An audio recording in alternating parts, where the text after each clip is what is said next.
Hey guys, welcome back to the UNCOMMODiFiED podcast and to another UNCORK conversation. Today my guest is Matt Fletcher. Matt, thanks for joining me on the show today.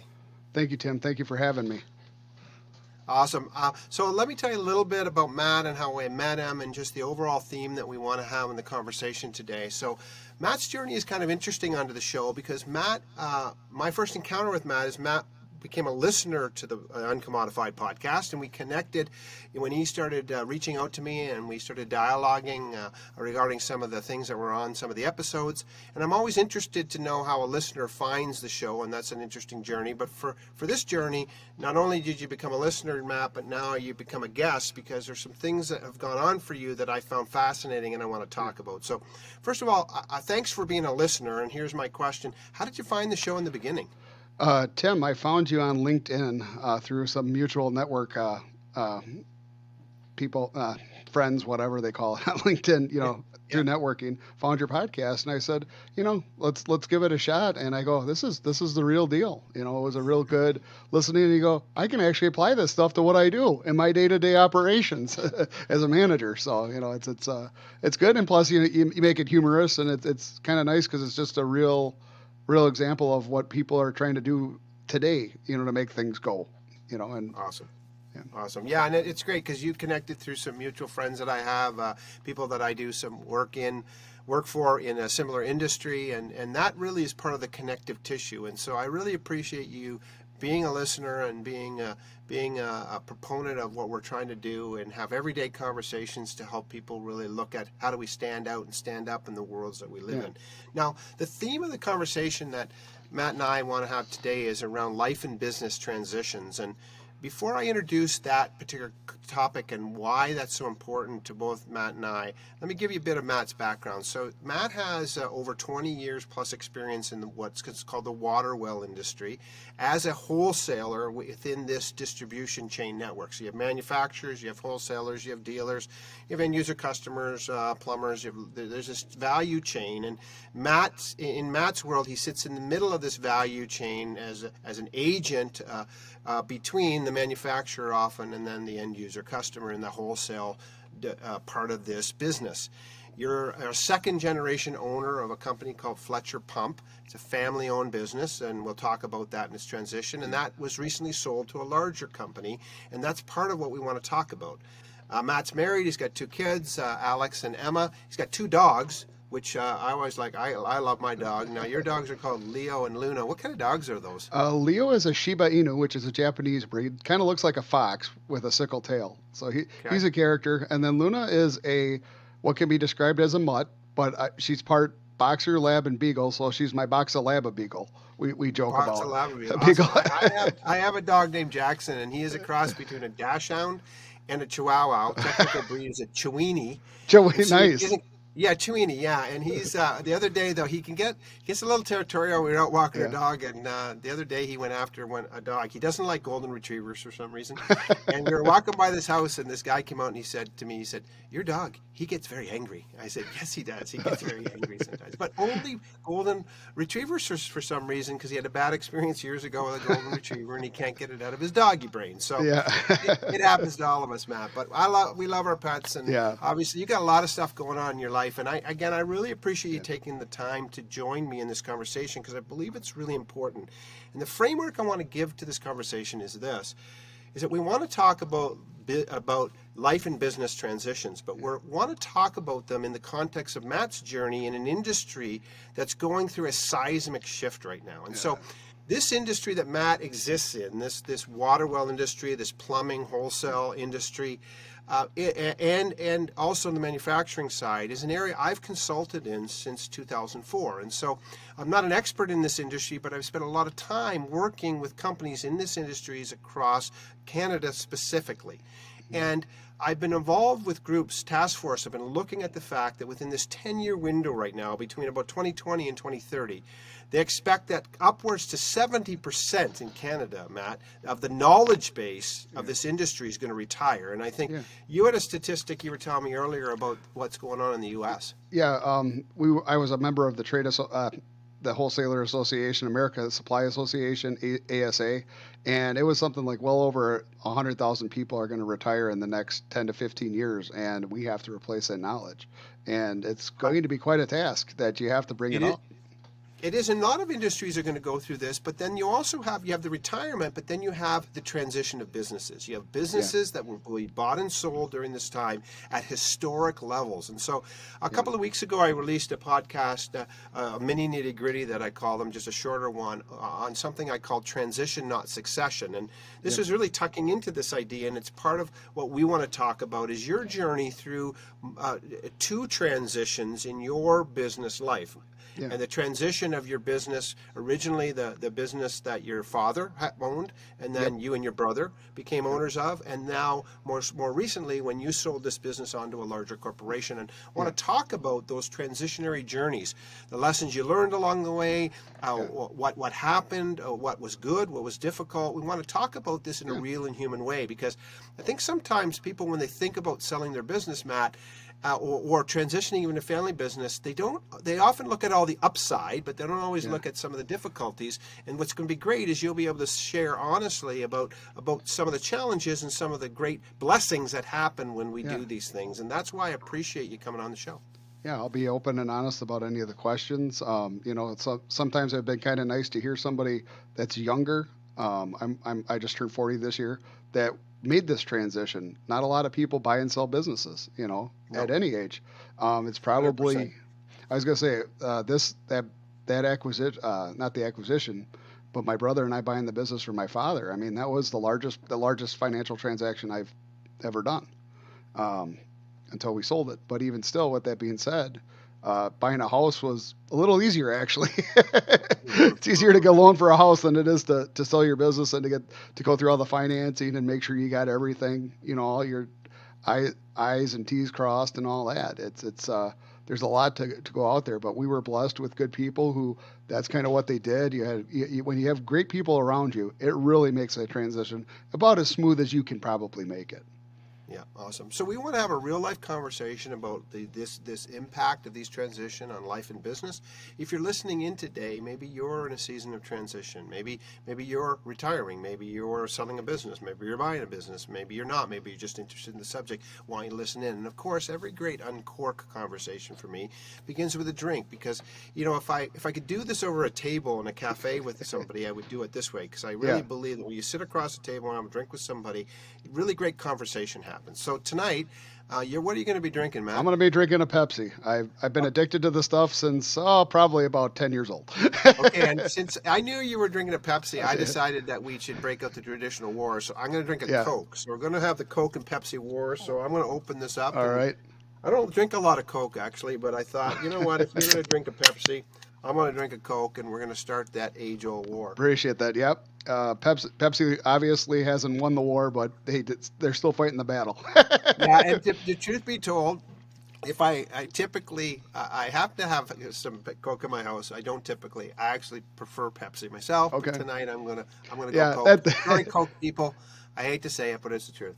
Yeah, you can use it for some home remedies too if you ever. It's a tool of the trade. That kind of like duct tape. It does a lot of stuff that you don't even think about. So that's absolutely true, Matt. Okay, listen, let's kick this off and then get into it. So, what was it like for you when the business transitioned from your father to you and your brother? So, take us back to that time when that happened, and really tuck into what how did that come about? How did it feel? And what was easier than expected and maybe more difficult? Yeah. Well, so we're going to put it in the context. It happened in 2000. Well, technically the transition happened January 1st of 2013 was when the transition happened. In the United States, my father and mother were getting into the season of life where they're preparing to wind things down and wanted to retire and ease back. So they were getting everything in line. And one of the things is my dad built up a business over 30 years at that point to have an asset. And, he wanted to obviously pass it along to his sons first. He would have sold to somebody else if we didn't want it, but he gave us the first shot. And we worked out a deal. We're financing with him. Just where he was the bank, and that seemed to work out really well for us.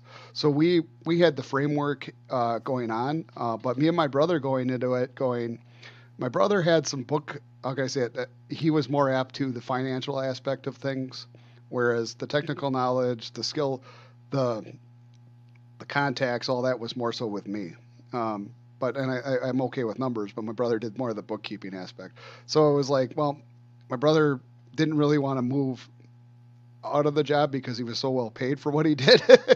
So he wanted obviously ownership, and he worked for my dad for probably about 20 years at that point. So it was like, yeah, he has earned certainly some right. So one thing I asked my folks was, I got to have a majority share. It was not about to have the more power, but it's just simply at the end of the day, you got to have somebody in a business structure making the decisions, and the others need to not fall in line, but have to respect that when that decision's made, we go forward. You know, and I've seen that so often in other businesses when people do partnerships or anything, that they don't have a clear defined structure, and when things come to it, you got to say, you're the one that's going to make the call on this. We can have your input, but you got to move forward. So, Hmm. there was this huge. The world was going to come to an end at the end of 2012 in the United States, like it does every year, with the Republicans and Democrats, and they had the fiscal cliff, which was some deal that they arranged for taxes and all that. So my dad's like, "Well, hey guys, we're pulling the trigger now."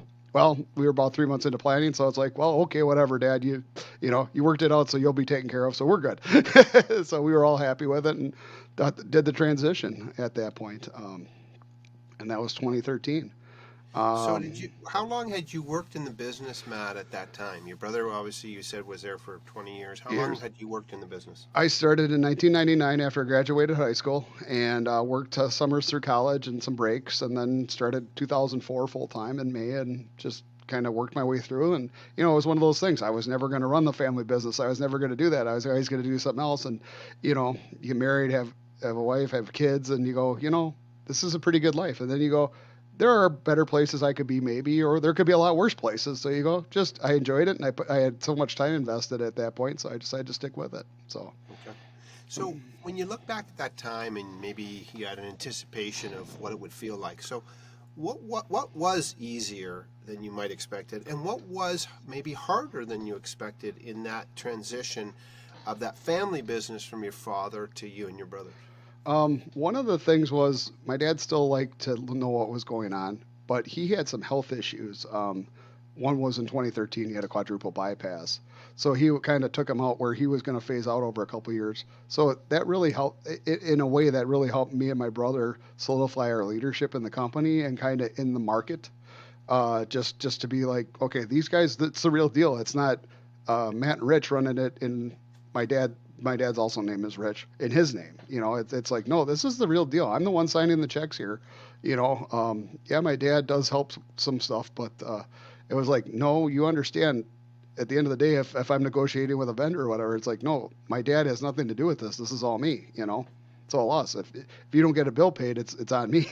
So um, yeah, that was kind of the easier part when he was able to kind of back away completely. He was forced to, so it made Right. things a lot easier and makes you mature and be more responsible. Yeah, for sure. And what was harder than maybe you anticipated in that Uh, in that transition? not My dad had a shadow, not in the way, uh, not in our relationship per se, but just in how other people who've been in the industry for a long time always looked at me as Rich's son and not as Matthew Fletcher.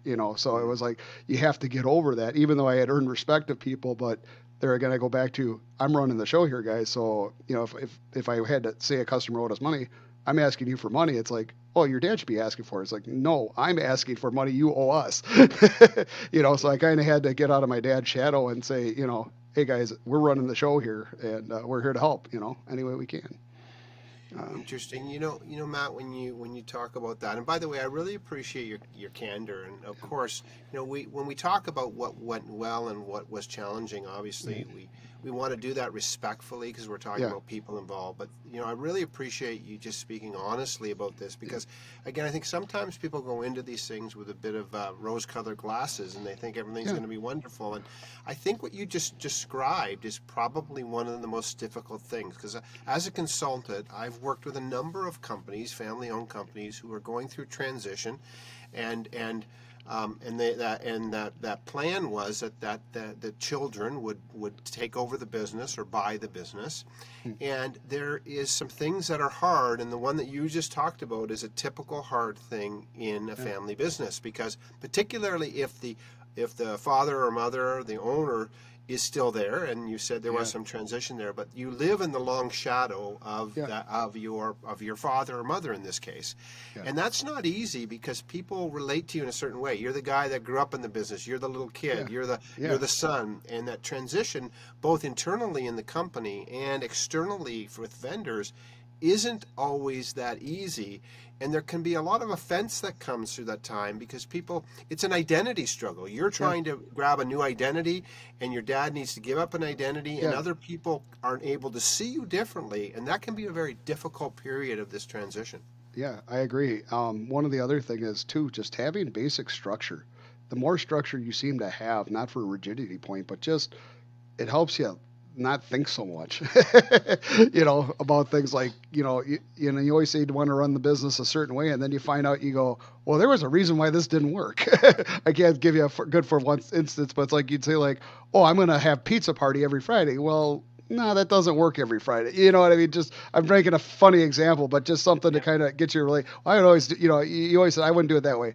Well, there are things that I had to change, but like one of the biggest things that, not that I struggled with, but my brother goes, well, hey, Fletcher Pump ran this way for 30 years and we made money. I said, yeah, but times have changed here. We got to modernize. So we joined a buying group and had a very good experience. Helped their bottom line financially, but also just with the networking aspects. It gets you out of the mindset of like, just shows you other ways to do things, and keeps the fresh, but also like you could say, hey, I found success in this, and I was in a plumbing wholesale group, so there was maybe 2 or 3 people that actually had pump in their name, So it was like we're kind of odd even in plumbing group, because we're so specialized.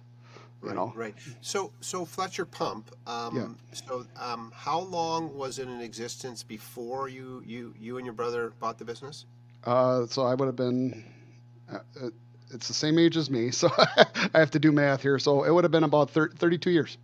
Okay. And when that transition, did you have one location?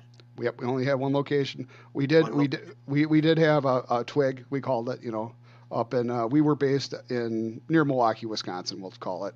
We had a branch near Green Bay, so it's about 100 miles, whatever, 100, from those. So we had that. We just didn't have much success. It just, you try it and you do good, but we did great where we did, and our we prided ourselves on customer service, value, took care of people. And I mean, the company that ended up buying us, had a lot of respect for us because we worked so hard to keep our business with their customers. Right. No, and we'll talk about that transition in a second. And how many employees did the company have when you and your brother took over? I believe there was 5 of us, 5 or 6 of us. Oh, okay. All right. So it was a very tight-knit group. Yeah. And the tenure there was like, the shortest guy there was Charlie, and he was older, but he was there maybe 7 years or something. He'd been with us for a while. So, it was like, that was a place where a lot of people, stuck it out, so we treated people good. Sometimes you can't, one of the things I learned is you learned about a quality of life, and learn that when you get a compensation package, there's more to it than just the dollar, figure, like insurance and all that stuff and what you can do for people. And, when you don't have that, you go, wow, that was really nice for people, Yeah, no, for sure. So now you're journeying along, you and your brother, you've got this business. Now your dad is retired from the business. Yes. And now you come to a point where, how does it come to a point where you start thinking about wanting to sell it? Does this happen, meaning somebody approaches you and then you start thinking about it? Or you start thinking about you want to sell this business now on to a larger corporation? Or how does that happen, Matt? You kind of look at, I had approached, and I had been approached by other people, and I did some casual talking. But the bigger thing was, okay, you're slugging it out. I mean, you remember the Rocky movies, Rocky's this, guy. You could be Rocky, but at the end of the day, time or something's there's going to be somebody better than you. And, you keep fighting, keep punching, and you keep getting punch, and you just go, okay, either you gotta adapt, and I didn't have the horses per se at that time to run the race, or you just go, you keep going, you kind of expand it where how you can without doing a dramatic shift. And I wasn't prepared to do that. And I kind of realized that there were things that limits on me personally that I could do. And just, you go, yeah. And you just like trying, like you said too, trying to find people that you could trust, people you can, go through this with and try to teach people. It's like, we didn't have much good luck, trying to recruit new people. So.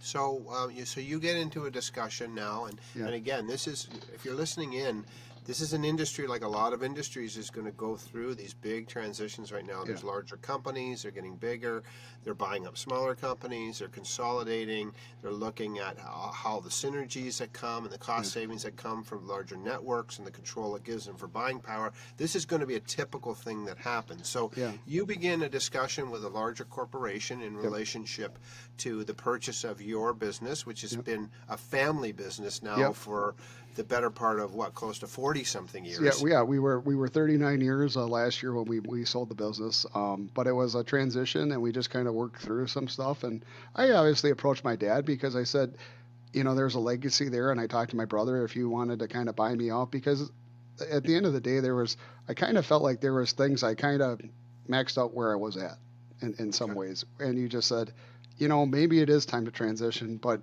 would this business allow me to do it? Owning this business, would that allow me to do it? And like you watch Shark Tank and stuff like that, and you see some of these guys, they've bought and sold, multiple businesses, that they started. And I kind of sometimes felt like that, where you just go, I think I've kind of reached the end of the road here. Okay. Now how are we going to make that transition to the next step?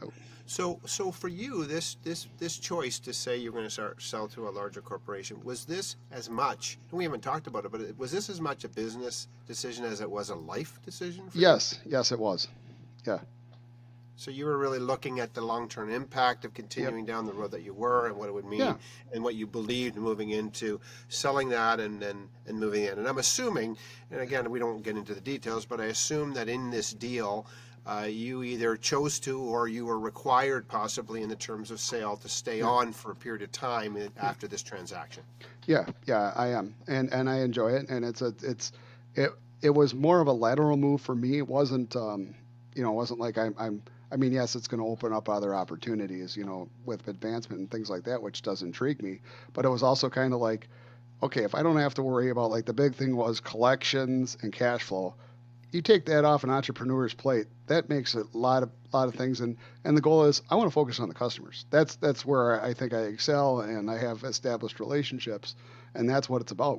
At the end of the day, we're a people-to-people business, Right. Huh. So this transition then and transaction, is it allowing you to get back then to the things that you really did love about the business when you were younger, even before the transition from your father? Is that what it's done for you? It has in some ways. In other ways, I traded some. It was kind of a horse trading. Like, I got some more of this, but I had to give up some of this. So you give up.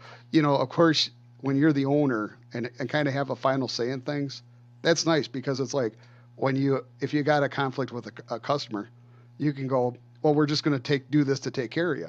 Well, now I got to go ask somebody else now. Not saying he wouldn't approve it, but you're learning all those boundaries again, whereas, like, if you made a mistake, you go, I'll take care of it and I'll eat it. But now it's like, now there's more accountability, which is absolutely 100% right. Because, if we make a mistake, we got to take care of it. But it's like, sometimes there are situations where you have a good relationship with the customer, you just eat it because the relationship is worth more than that product at that point in time. Yeah, no, then that's a good point. So let me ask you, so now let's talk about this transaction that you've had. So when you look at this sale to this larger corporation, and you know what, if you want to give the name of the corporation later, you can do that. I won't do that. Okay. But if you want to, you can. But when you look at this again, when you think about it, what's been easier maybe than you expected now in this one, and what has been been harder maybe than you expected? And is it different, or are they similar in these two seasons of your transactions and changes? Well, one thing was one of the most noticeable changes is we're more computer orientated than Fletcher Pump was. not that we didn't have a computer system, but they're obviously got a more sophisticated system because we have, I think at this point, about 56 branches. So Wow. you have to, you got to know what's coming and going so somebody else higher than you or somebody at the corporate office knows what bills to pay and all that and make sure everything's flowing the way it should. So, so you got that transition. You got the transition of, look, we had two people there, our regional manager and a guy in the company that he runs a couple. I want to say he's a jack of all trades. He's a great guy, very energetic, very enthusiastic. And, we're there literally, you're taking the Fletcher pump warehouse and you're tearing it upside down. So we're doing that. There were a lot of transitions. So you learn in this new system, trying to set an example for people because we had one of our employees was having a very difficult transition with that. He's closer to retirement. So he wasn't he understands why I sold, but he was like happy but not happy about it. Yeah. Yeah.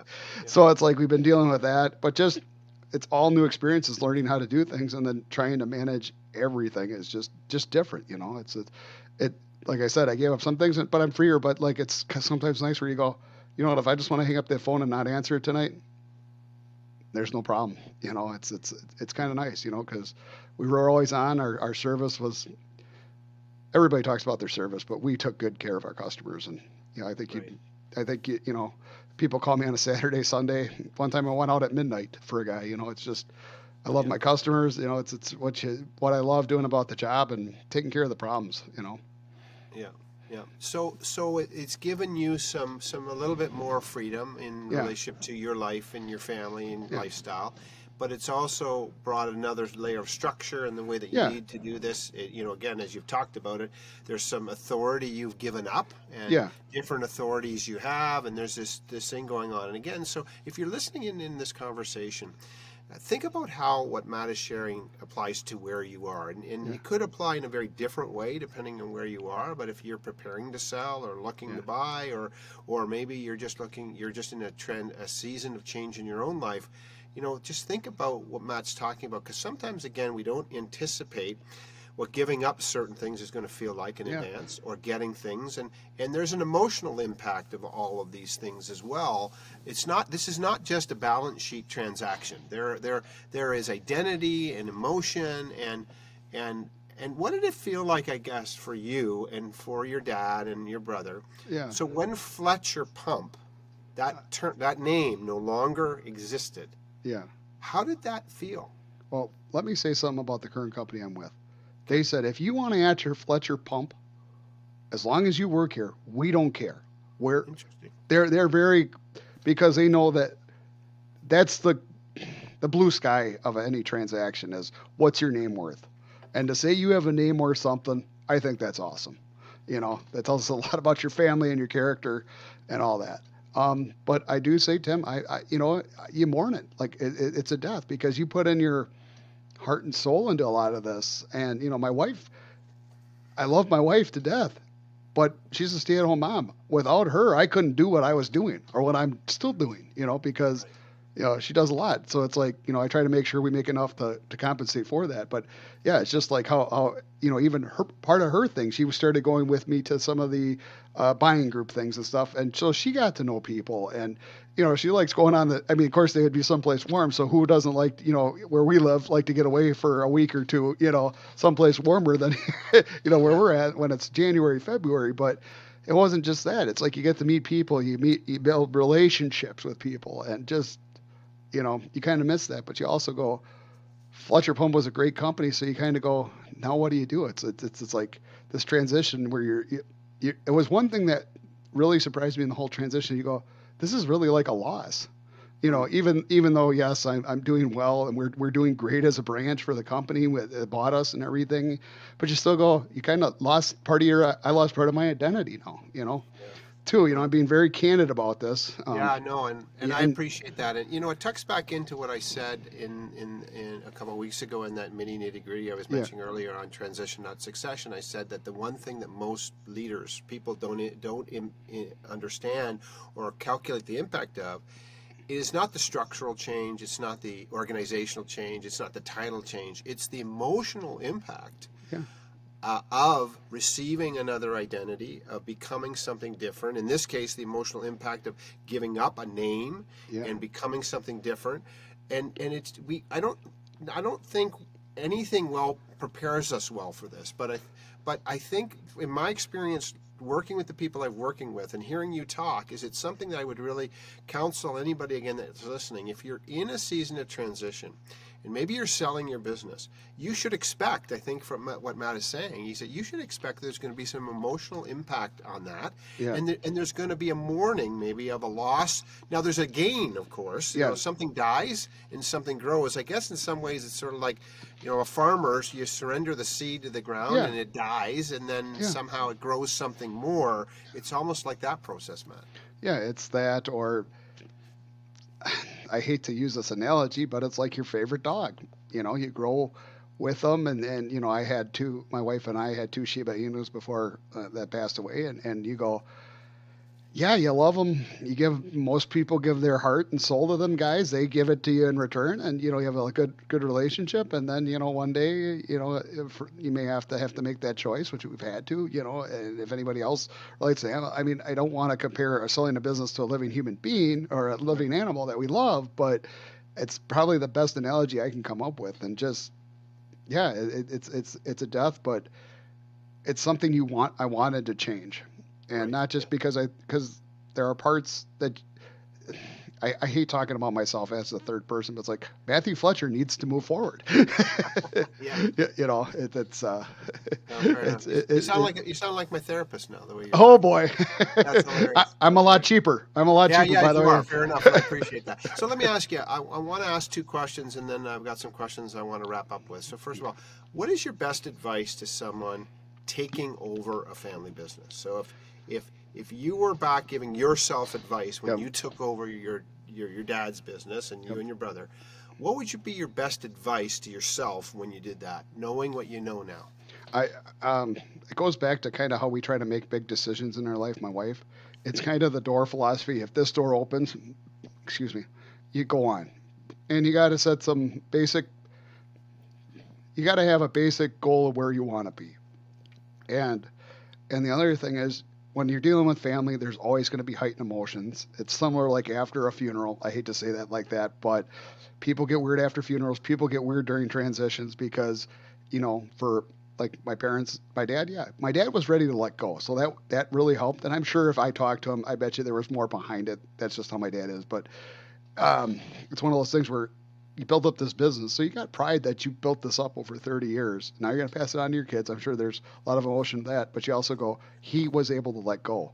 What do you do when you have somebody who's in a position where they're forced to sell, or you know they know they need to sell, and their kids maybe aren't ready, and the kids also need to say, or relatives need to say, look, I don't want the business, because you know sometimes there are parents that they want to give their business to their kids, but their kids have absolutely might be a good technician, but they are not good at running a company.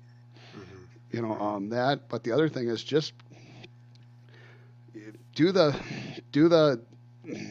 One of the things is just set a goal, and it's either it happens or it doesn't. You know, you got to set that transaction, and always one thing my brother and I didn't do in this transition was we should have had an attorney just help us, like from an opposing attorney, just to have another counterpoint would have been good. The legal Yeah. counsel that my dad kind of shared with us was very helpful and very fair overall, but maybe you know sometimes having a second set of eyes on stuff that what you would say would be representing your own personal interests might be worth something too.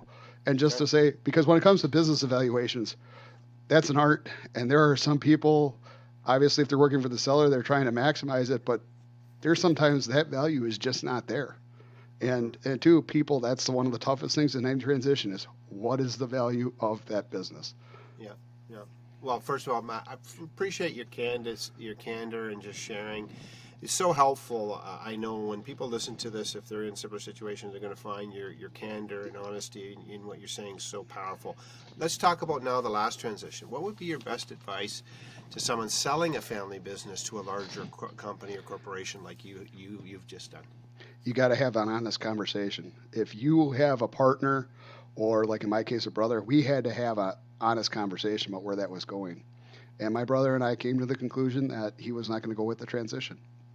And we would have certainly liked him to come, but just things didn't work out that way, and that was the end of that. And so you kind of have a loss there of our partnership and stuff that so you kind of mourn that too, but you also go, you have to make the decisions, and life is not fair and it's not everything you want it to do, but you have to, if you're going to do it, you got to be in it. You got to be in it or don't do it. Yeah, you know what? Honesty is, there's that old adage, the truth will always set you free. So honest conversations are always going to form the backbone of this. And again, other things that you heard Matt say, again, good counsel, if you're in a transaction, whether it's with a large corporation or with your family, having good representation, whether it's on valuation or whether it's on the nuance of the deal and how that's structured, there's often, there's different, different options that are in these deals. There's money that gets held. There's different things that happen, and sometimes we maybe don't understand what's going on. And people can be really smart, frankly, great at installing pumps and running business, but it doesn't mean that they understand the nuances of business sale and transaction. And it's not, you're not being weak by admitting you need some help and outside counsel, and I think that's really good advice that you gave, Matt. And the other thing is definitely, I mean, I'm not a fan of attorneys, but because in the United States we've got people that chase claims for, but the attorneys I've dealt with have always been good, and you find reputable people. That's one thing, Tim. I know I talked to you about. You find people with integrity, the money and all that seems to follow. Most likely. That was good advice right there. Yeah, that's great advice. But honestly, though, you got to get it. And always get another evaluation. It doesn't hurt to get a second set of eyes on it, And also too, as an owner, you also may have to realize you might be surprised your business might be worth a lot more than you thought too. So but on the other hand, you might go, I want $5 million, and you can quantify hey, I got trucks, I got shelves, I got product that's worth X, and you can argue a little bit about it, but you can come up with a number generally. What's the blue sky worth? Well, to some people, like I said, you might have $1 million in pure assets, but the guy might think, well, my blue sky, my name, all this is worth $4 million, and you go, well, no, it's really not. I mean, and that's part of the ego sometimes of when we do this. It's like wholesale distribution. There's a lot of people that can do it, but I mean, with the relationships and stuff like that, you can't just fake that. That's a part of a company culture. 100%. That's a great point, Matt. So listen, let's bring this conversation now out of the world of these transactions that we've been talking about, these transitions of life and business for you. And again, appreciate your candor as you've talked about. Let's bring this into the world of this podcast, the UNCOMMODiFiED podcast. And so, as you know, this idea for me is about bringing our unique contribution, standing out for all the right reasons in the world that we are, and not being dime a dozen kind of people. So when Matthew Fletcher is bringing the thing that only you can bring into the worlds that you bring, what is your unique contribution to the worlds that you live in your life, Matt? Sometimes it's just the perspective of being the voice, because sometimes working with customers, it's just you're solving people's problems, and a lot of times when I get a phone call for troubleshooting, they're panicked. It's about something, and they you just do the best you can. You support them the best you can. You try to do that. That's what I love about the job. That's ultimately what I'd like to continue to keep on doing is helping people get water and all that, and really do that. That's what it's about at the end of the day. But working with people is really it. And I've also found working with people of integrity, and however that looks, because there are people who are not who are outside of my church that I would trust absolutely and not question their integrity, and there's people that I go to church with, are great people, it's just, but when I've worked with people of integrity, you work together better. Yeah, you're kind of like a family, but you just work it out, and just, if everybody's on the same page and you got people with integrity you can trust, things kind of run themselves, Fair enough. And and in some ways it's sad, but it is true that when we operate with integrity, it is uncommodifying in our culture and our society, because so much of our culture, so many people, our culture doesn't exist, it's people. a lot of people don't have a lot of core understanding of integrity. You know, they live Yeah. in a lot of gray worlds that they operate in, either in their Yeah. personal or professional lives. And so, you know, having true integrity, saying what you mean and meaning what you say, and being honest and being forthright, and all of these things is an uncommodifying factor. Actually, I Yeah. totally believe, and I appreciate you bringing that to our attention today. So, listen, as we finish up, Matt, I want to give you an opportunity to challenge our listeners or encourage them. If you could give them one word of encouragement regarding life and business transitions, Yeah. what do you want to say to them as we finish up?